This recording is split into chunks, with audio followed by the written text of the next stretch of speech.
Hey, look at you, all grown up and needing car insurance. You don't have to freak out if you got a driving record that's not so hot or worry if you aren't sure exactly what you need. Able Insurance has your back. Pass up the national insurance companies where you're just another number and keep your auto insurance right here in Charlottesville. 979-0814 is the number. AbleInsurance.com is the site.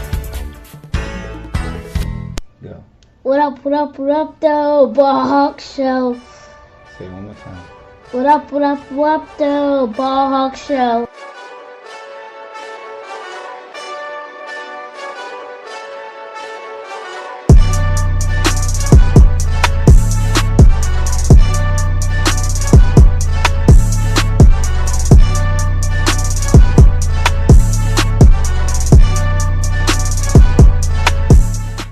What up, though?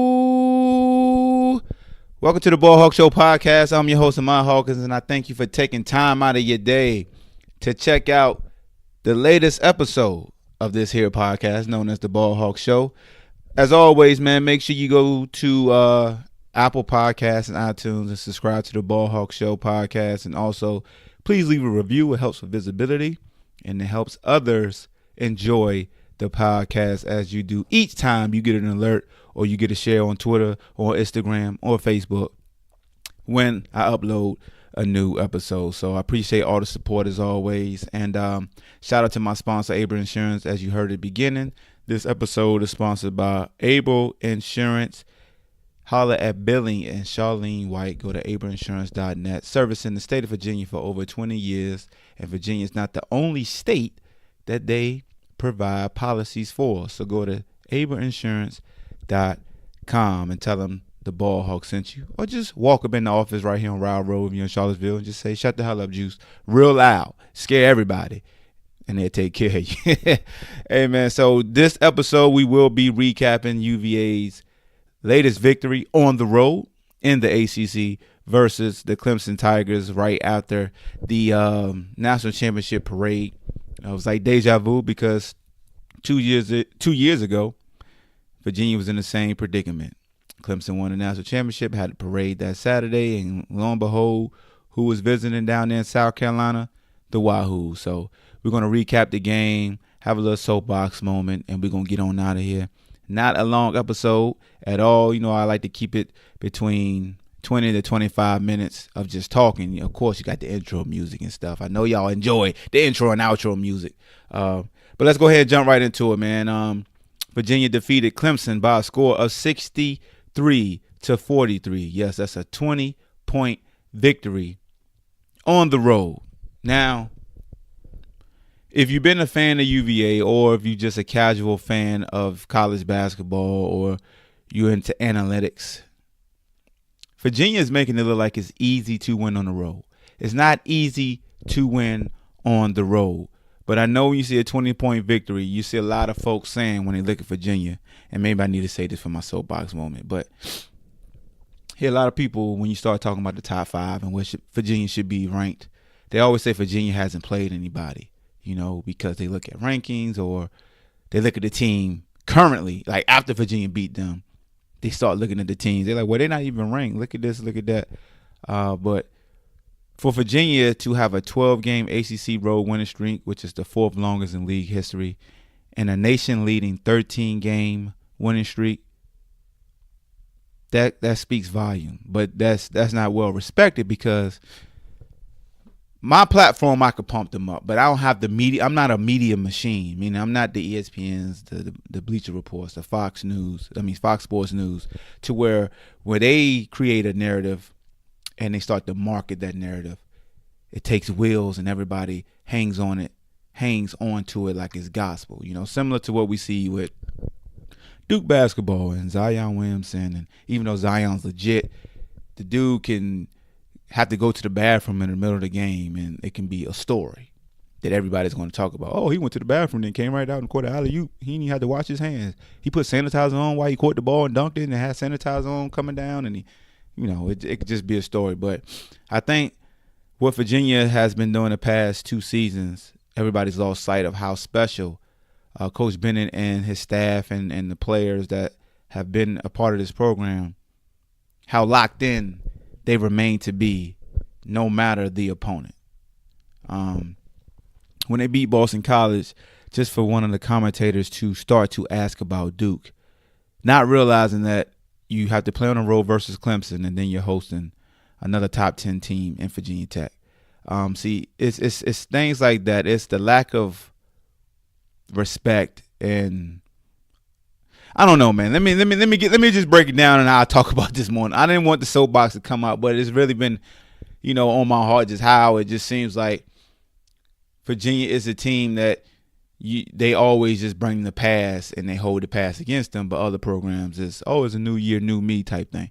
But let's go ahead and break down the game. Virginia came out in the first half. Cal guy, kept us afloat in that first half, doing what he's been doing, just been hot from the field, just showing all the different tools that he has. For the game, he ended up just 5 of 15, 3 of 9 from three-point land for 13 points, 3 rebounds. But Cal guy is a guy who sets the table, who generates a lot of attention from opposing defenses. His ability just to understand when to flare, when to curl, and he just has a natural feel for scoring the basketball. You can't give him a lot of space. So, with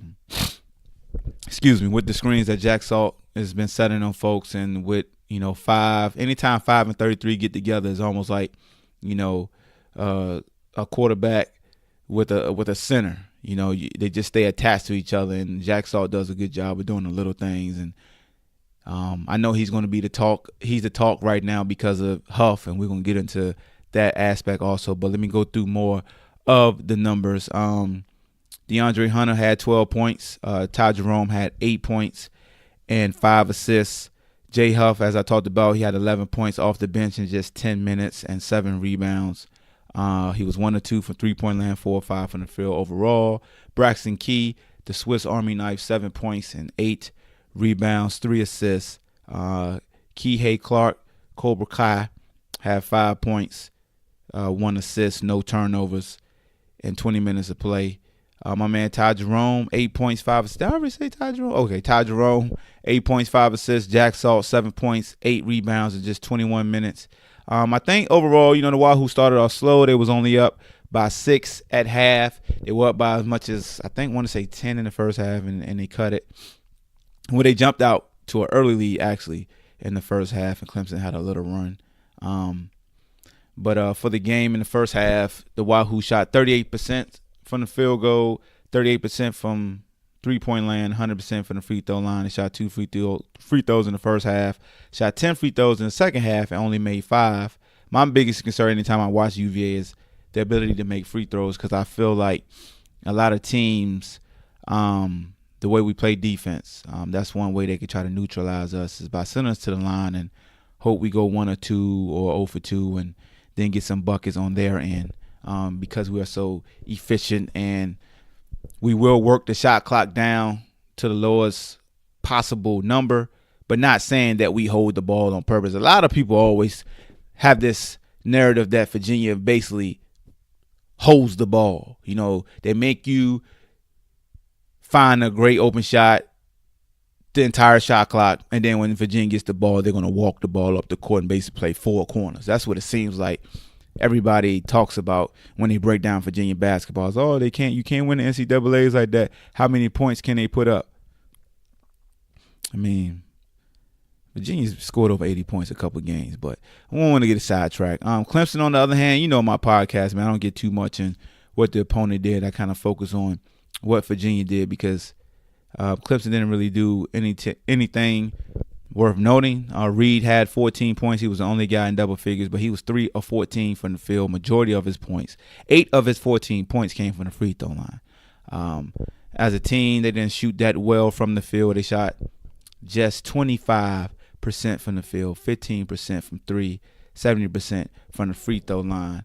And that just goes to show how stifling Virginia's defense is, how good they hedge on the high screen and roll, their ability to stay on the ground, keep their hands up, stay in front of you, make you fall in love with the three-point shot. There was 3 of 19 from 3. The pack line defense is like, shoot the 3. Shoot it.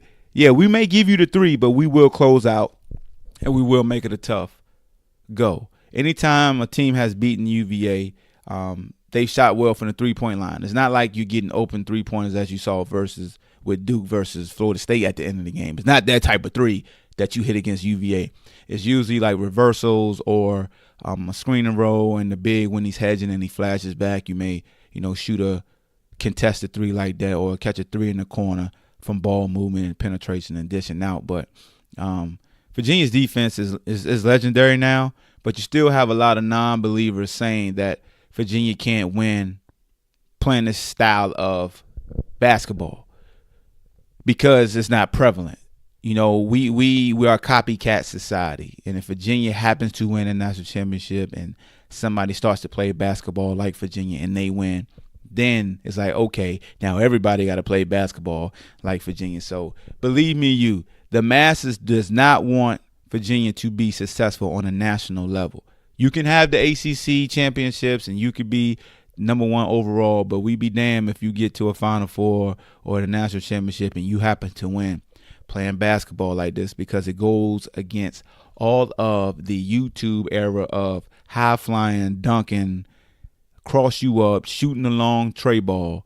That's what basketball is at, and UVA is the anti-tagging. It's like you don't see that. Ty Jerome has crazy handles from New York, went to the CP3 camp.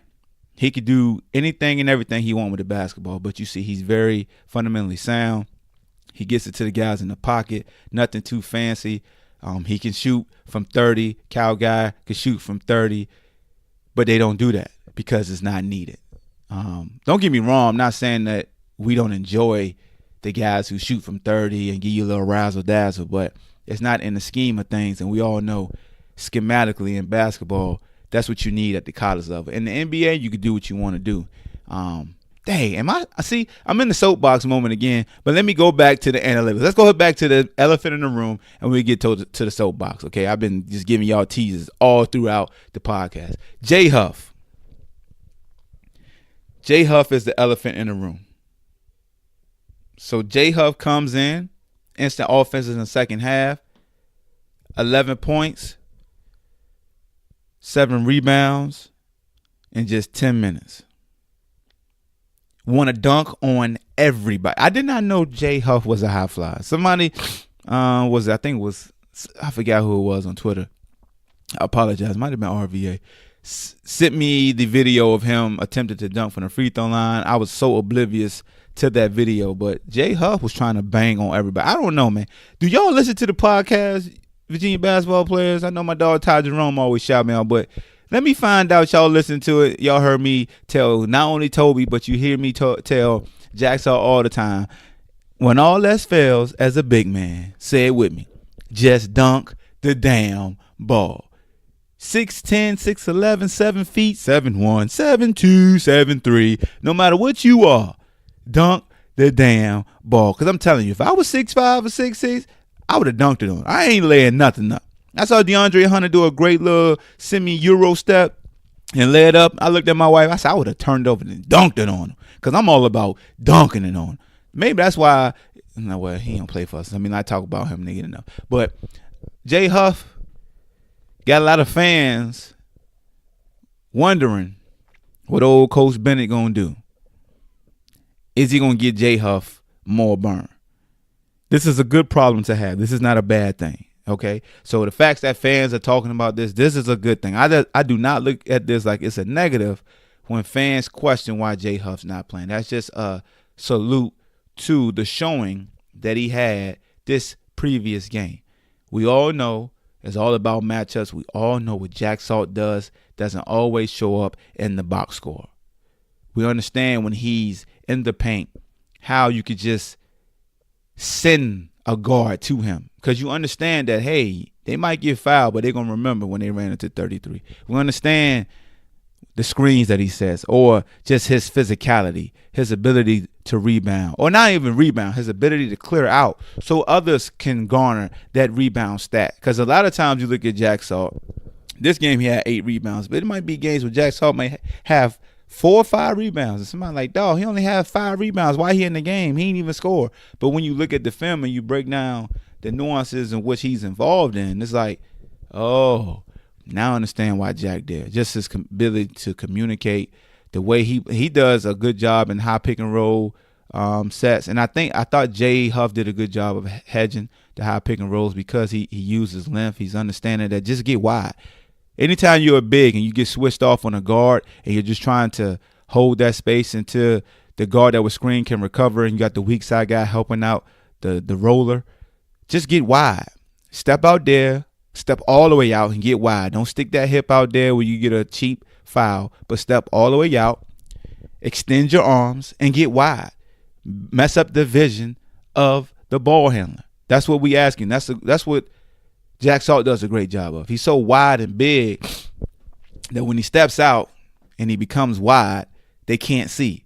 That's what pick and roll is. Pick and roll is all about impairing the vision of the ball handler. If they can't see, they're going to miss the cutter. And it's all about windows. It's just like playing quarterback. It's the zone windows. Am I going to throw it in this window? Anticipate the second window? What am I going to do? Same way with a ball handler, the point guard. High pick and roll, you get that switch, and that big starts to dive. It's the window. Let me find the weak side defender. Make sure he's not going to impede this pass. But by that time, you're that big and you close space. They can't see the pass. The one thing you can never allow a ball handler to do is be able to see. So anytime you see guys like example, Ben Simmons, right? 6'10", 6'11", handling the basketball, and I see teams sagging off of him. I'm like, you might want to pressure him because when somebody has no resistance while they're dribbling the basketball, you're feeling like I'm just cheating and I could sag the paint. No, they just start running weak side screens for the shooter. So he's going to get the ball to them that much quicker because there's no resistance. But if you pressure the basketball, as you see a lot of teams start to do with us as the season progressed last year, and we made an adjustment by having a high screen from a Jack Saw or a D Kite to allow us to get in that offense deeper by the 3-point line to where the path of the basketball that it has to travel to get to a Cal guy or to a Kihei or to a DeAndre Hunter on that wing or in the corner, it's less time the ball has to travel. It's less time for the defense to rotate and recover. So that's what I saw Jay Huff do, to make a long story short. When he came out and hedged, he really hedged. And he made himself wide. You see a guy like Braxton Key cheat from the corner and take the diver. And then when Jay Huff sprints back, we get back to the corner. The fact that you're so wide and you apply that pressure and you move your feet, if the guard has to reverse pivot, they won't see that guy in the corner wide open that we cheated off of just because the hedge is that efficient. When the hedge doesn't get there and the guard could, may split guys or really get the big on their heels, that's when they break down our defense. I wasn't talking so much I lost y'all. I just realized I might have been rambling. But Jay Huff, man, what he does do for us on offense is basically like a 5 wide in a sense. Like if you have Jay Huff in the game, so, we got Cal Guy, DeAndre Hunter, Ty Jerome, Jay Huff, and Braxton Key all on the floor, right? Everybody in that lineup can shoot the 3 ball. So if you have Jay Huff in the high screen and roll or pick and pop. So it's not only just a pick and roll, but a pick and pop. So it was times when we was giving Jay Huff the ball at the 3-point line, right, at the top of the key, and their center was playing at the free throw line. Jay Huff could spray him. Once he realized Jay Huff could shoot, what did Jay Huff do? Pump fake, one dribble, dunk, or try to dunk. Then we go high screen and roll. Jay Huff is more athletic and better coordinated than Jack Salt. So when he rolls, you see Ty Jerome throwing oops to him. This guy over 7 feet tall that can jump. So you get that added dimension. So what you lose defensively from a Jack Salt, from his imposing figure and ability to rebound and clear out, you gain that much more as far as the threat, the scoring threat. You gain for the free lanes that Ty Jerome can get penetrated, or a Braxton Key can now get as far as crashing the offensive board, or a Cal Guy can get as far as going from block to block and having a free path of being able to just yo-yo and come back on his own. It's a different look that UVA opponents aren't used to seeing. So that's the one thing with Jay Huff when he's in the game and he's being effective on the defense end, because we all know defensively is where it starts. The Akite was struggling on defense. He got pulled. Jay Huff got more burn. We used Key. We went to that lineup. And I like that 5-man lineup of Cal Guy, DeAndre Hunter, Ty Jerome, Jay Huff, and Braxton Key. I like that lineup a lot. You probably see that lineup when coach feel like he has to get a spark on offense, or if he feels like the tempo's a little faster and guys are shooting the ball a little bit more. I wouldn't be surprised if we saw that lineup, pretty much, not a lot, but in increments of the game versus Virginia Tech because of their ability to shoot the 3 ball. And, some people think Virginia Tech overrated, but it's just a nice change up.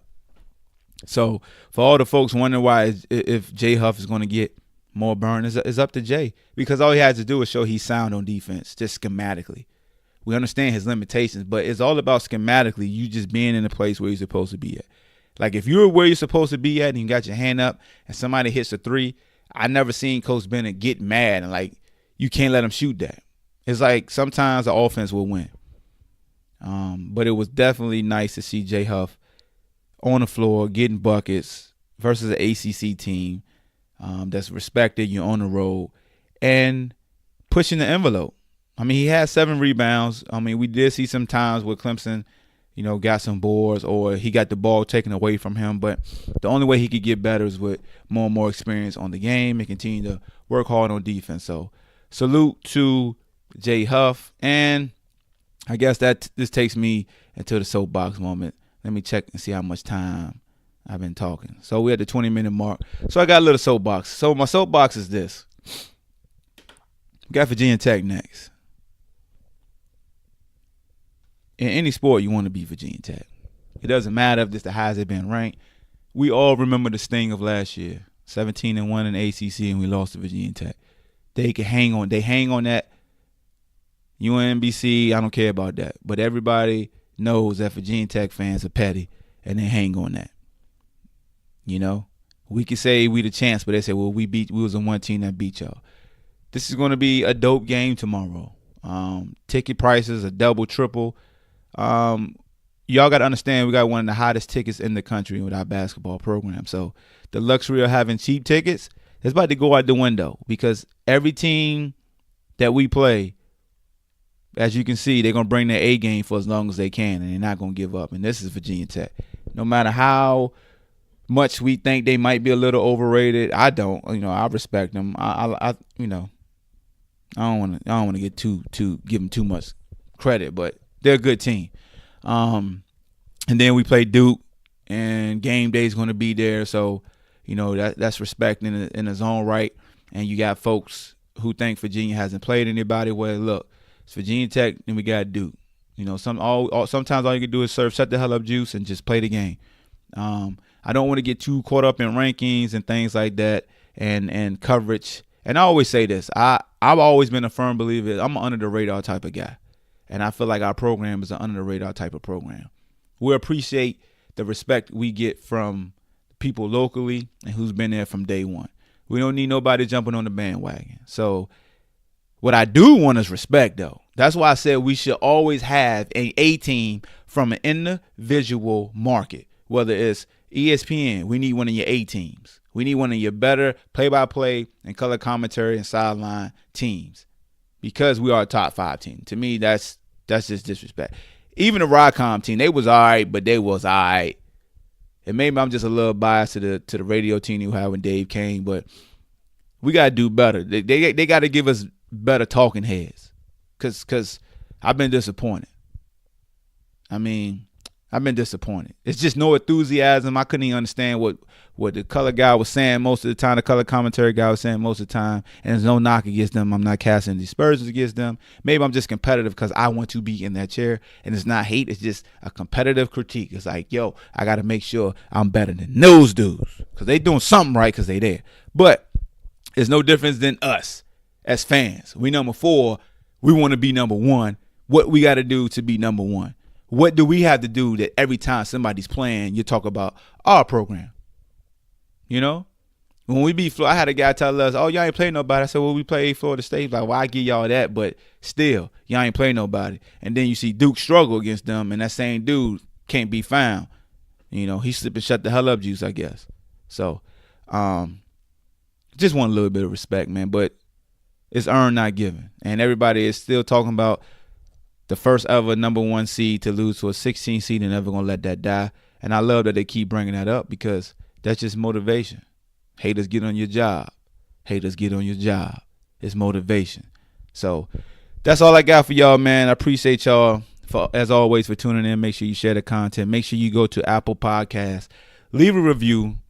Helps with visibility. I not only do Virginia podcasts, but I also do NFL, NBA, boxing, anything you could think of that's in the sporting arena. I have live podcast shows Mondays, Tuesday, Wednesday, 5:30 to 6:30. Live on BlogTalk Radio.